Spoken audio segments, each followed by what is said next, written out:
E então, meu pessoal, aqui fala o vosso estimado Rosandro da Silva e não é, sejam bem-vindos ao meu canal. Espero que lá do outro lado vocês estejam todos, mas todos muito bem. E é isso. Hoje trouxe cá um conteúdo meio que assim diversificado, uma super, mas super aula. É assim, tem uma característica, né, própria. Pronto, uma característica é algo próprio e assim torna-se redundante. É. Então, isso não é o que importa. Então, bora para a aula, né? A gente hoje vai ver um circuito que é bastante utilizado em radiocomunicação, né? Radiocomunicação para poder aí confeccionar os filtros e por aí afora.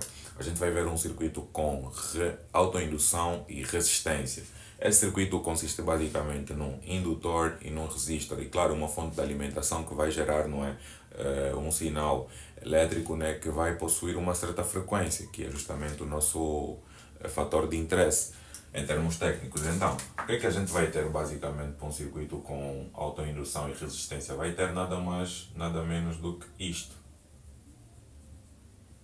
Então, temos nada mais, nada menos do que isto. Temos aqui a nossa bobina, ou ainda solenoide, ou ainda indutor, mas eu prefiro denominar assim indutor, porque assim fica muito mais fácil. Então, ao fazer a análise desse circuito, né, determinar os parâmetros devidamente do circuito, de forma análoga conforme a gente fazia conforme a gente faz com os circuitos em corrente contínua, a gente precisa, obviamente, né, saber o comportamento em presença do corrente alternado de cada componente que tem emprego no nosso circuito. E para tal, né, o resistor vai comportar-se de igual modo, vai opor-se à passagem da corrente elétrica. Right? Good. Entretanto, o indutor vai apresentar algo que nós assim, acredito eu, né, que vocês desconhecem, ou caso conheçam, muito positivo. Ele vai apresentar uma propriedade, né, que diz respeito à reatância indutiva, que é análoga à resistência, que também diz respeito, né, à capacidade de opor-se à passagem de corrente elétrica no circuito. Portanto, essa propriedade é bastante utilizada para evitar assim os picos de corrente, né, indesejadas no nosso circuito.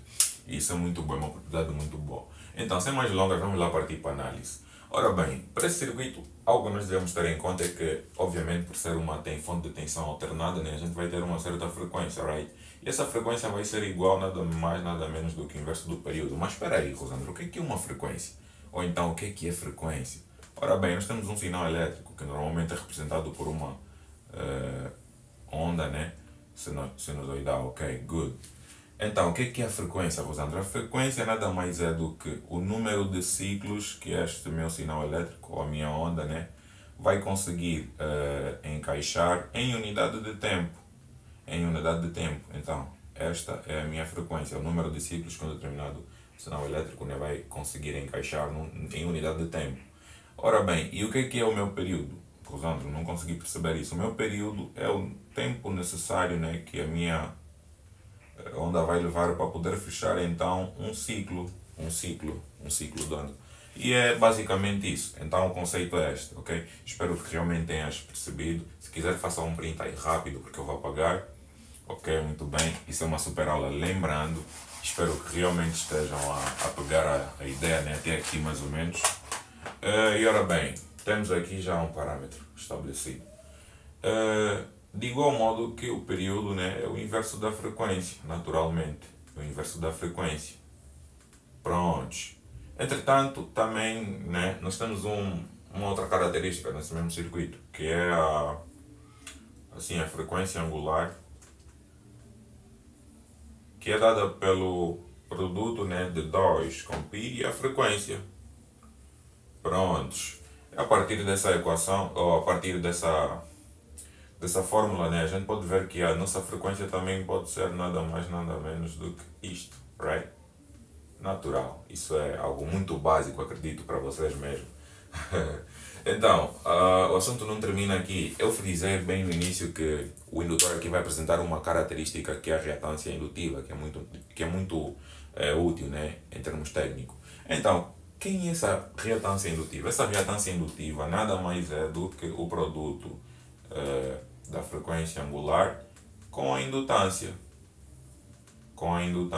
Lembrando, o indutor tem uma propriedade que é bastante útil também, que é a capacidade, né, de armazenar energia em forma de campo magnético. E com isso, o que acontece? Para esse tipo de circuito, ele vai defasar a tensão relativamente à corrente. Vai defasar a tensão à corrente. Ou seja, a tensão vai estar avançada a 90 graus relativamente à corrente. Então surge também essa questão aqui no circuito. Mais uma característica desse nosso circuito, com autoindução e resistência. Então, temos a nossa reatância, né? E surge um outro conceito, que é a impedância. A impedância. Quem é a impedância cá no nosso circuito? Acredito que vocês devem ter ouvido. A impedância nada mais é do que assim, o somatório, né, das resistências, não é? Num circuito em presença de corrente alternada. É basicamente isso. Resistências ou então reatâncias, genericamente assim falando. E pronto, foi. Entretanto, a impedância, né, do meu circuito também é a razão entre a minha fonte, entre a tensão da minha fonte, o potencial da minha fonte, com a corrente do circuito, com a corrente que circula no meu circuito, né, naturalmente. Entretanto, nós podemos, né, partir por uma outra via, que é justamente o que a gente acabou de enunciar, né, que a impedância é o somatório, não é? Claro, complexo das resistências empregas no meu circuito elétrico. Então vamos lá ver isso. Quais são as resistências aqui empregas? É o somatório complexo das minhas resistências. Acredito que, caso não saibam, a reatância, não é? Literal, a reatância indutiva, não é? Para a representação na forma algébrica portanto, da impedância, não é? É a parte imaginária da expressão toda. Então, a minha impedância é o somatório complexo, não é? Da minha resistência, das minhas resistências que eu tenho no circuito. A impedância, né, é a parte imaginária naturalmente. Então, é mais ou menos isso aqui. Entretanto, com base nessa equação, ou essa igualdade, eu não consigo achar o valor da minha impedância. Não consigo determinar o valor da minha impedância. Então, fica muito mais fácil fazer o quê? Venho para o gráfico. Venho para o gráfico, para o plano, né? Prontos, aqui o eixo imaginário e aqui o eixo real. Suponhamos que tenhamos o valor de resistência, né, mais ou menos aqui assim situado no gráfico. Estamos a fazer isso para poder achar uma outra equação, para podermos então calcular o valor da nossa impedância, para além dessa equação que já vimos. Então, no eixo real, naturalmente eu coloco a parte real, né, da minha impedância complexa, e portanto, na parte imaginária representa a minha indutância ou reatância indutiva, naturalmente. Após ter feito isso, quem vai ser, afinal de contas, a minha impedância complexa? O que é que eu faço? Faço o jogo da velha aqui, naturalmente. Prontos. Faço o jogo da velha. A minha impedância está aqui. A minha impedância está aqui. A minha impedância complexa tem um valor tal que a distância não é daqui para aqui. Daqui para aqui, prontos. No meu plano. Então, para eu poder achar uma equação que me permita calcular o valor da impedância tendo em conta essas características, o que é que eu faço? Básico. Projeto essa amplitude para aqui, não é? E fecho o triângulo, right? Conseguem ver? Essa amplitude para aqui e fecho o triângulo. Se eu fechar o triângulo, vai ser um triângulo retângulo. O que é que vem aí? Pitágoras. Então, aplicando o Pitágoras, essa é a minha hipotenusa, esse é o cateto oposto. Esse é o ângulo, né? E esse é o meu cateto adjacente. Naturalmente, quando aplicar Pitágoras, né, o quadrado de hipotenusa é igual ao somatório, né, do quadrado dos catetos. Prontos. Vamos ter isso. Então, a minha impedância complexa nada mais é do que o somatório das minhas resistências empregas no circuito. Conforme manda também, né? Conforme emana a própria, de forma análoga, né? A própria forma de associação de resistores, né? Quando a gente, de forma análoga, claro, por uma questão didática, percebam. Para a associação de resistores, né? Quando a gente tem resistores associados em série, é só o somatório das resistências. Então, aqui é o somatório de forma análoga, né? Entretanto, o somatório complexo, claro. Tendo feito isso, tenho a minha impedância, ok, right, tudo correto. Entretanto, tem um outro macete. Tem um outro macete que são as quedas do potencial, que vão ser verificadas aqui. Tenho resistência, obviamente, vou ter queda de potencial.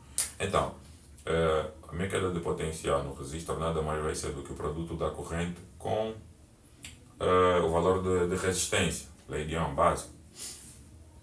E para o indutor, o mesmo macete. Para o indutor, o mesmo macete. Para o indutor, o mesmo macete. Conforme eu ia dizendo, né, o indutor defasa a corrente relativamente à tensão por 90 graus. Então, para podermos ter o valor normalmente desse ângulo de defasagem, o que é que a gente faz? Esse ângulo de defasagem é literalmente o observado aqui, neste triângulo retângulo.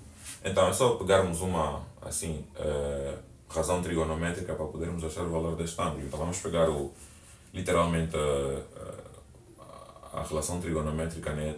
Tangente, vamos fazer isso. Então, tangente do nosso ângulo vai ser igual, esse é o cateto oposto, right? A razão entre o cateto oposto e o adjacente é o valor de resistência. Então, afinal, nós vamos ter algo arc tangente da razão da reatância indutiva com o valor de resistência. Então, com base nessa equação, né, a gente pode achar o valor do ângulo de defasagem. Então, espero que tenham gostado dessa, assim, fast aula, né? Espero que tenham gostado dessa fast aula e que tenha sido muito, mas muito bom. Fast lesson, nesse caso. Sorry. Então, espero que tenha sido muito bom e que de alguma forma tenham aprendido alguma coisa. E é o point. Irei preparar um vídeo assim para exercitarmos esse caso, né, desse circuito elétrico de indução, de autoindução com resistência. Não fiquem preocupados, que já vem aí. Mas o importante é que tenham pegado a ideia, né, desse circuito. Não é nada tão complexo. Obviamente, né, as fórmulas não surgem assim do nada. Conforme eu ia explicando, né, e é assim que as cenas normalmente funcionam. E prontos, vemos na próxima aula e pronto, estamos juntos. Não esqueçam, se é muito importante, se subscrevam no canal, curtam o vídeo, compartilhem com quem acharem conveniente. E é isso, para dar aquela fortalecida. Foi!